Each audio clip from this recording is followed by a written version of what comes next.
என்ன ஆணவத்துல, என்ன திமிர்ல நெல்லு முளைக்கல, புகார் கொடுக்கல, எப்படியும் ஓட்டுக்கு பணத்தை கொடுத்து வாங்கிடலாம், கடைசி நேரத்துல மொத்தமா வளைச்சு போடலாம், எப்படியும் திமுக பக்கம் நிற்பான். அதுக்கு ஒரு அங்க ஒரு விவசாய அணி தலைவர், இங்க ஒரு விவசாய அணி தலைவர், ஒரு பச்சை துண்டை போட்டுக்கிறார். ஆர்ப்பாட்டம், இது ஆர்ப்பாட்டம், விவசாயம் செய்கிற ஆர்ப்பாட்டம், ஆர்ப்பாட்டம் அப்படின்னு ஒரு ஆர்ப்பாட்டத்தை போடுவாங்க. போட்டுட்டு ஆர்ப்பாட்டத்துக்கு ஸ்பான்சரே பூண்டி கலைவனம் தான். ஆனா உங்களை பண்ணுவோம் லைட்டா திட்டிட்டோம். பரவாயில்ல பரவாயில்ல பரவாயில்ல, அதான் ஒண்ணும் இல்ல, தளபதி மட்டும் விட்டுருங்க, அது பாத்துக்கிறோம், சின்னவர் மட்டும் விட்டுருங்க, அது பாத்துக்கிறோம். உளமாற உணர்ந்து மக்கள் பிரச்சனைகளை பேசுவதற்கு சங்கம் இல்ல. சங்கம் முறை திமுக விவசாய சங்கம், அதிமுக விவசாய சங்கம், பாஜக விவசாய சங்கம். அப்புறம் எப்படி வழங்கும்?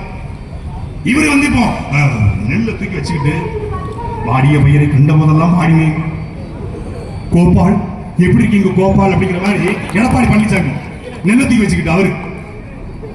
சரி, கஜா புயல்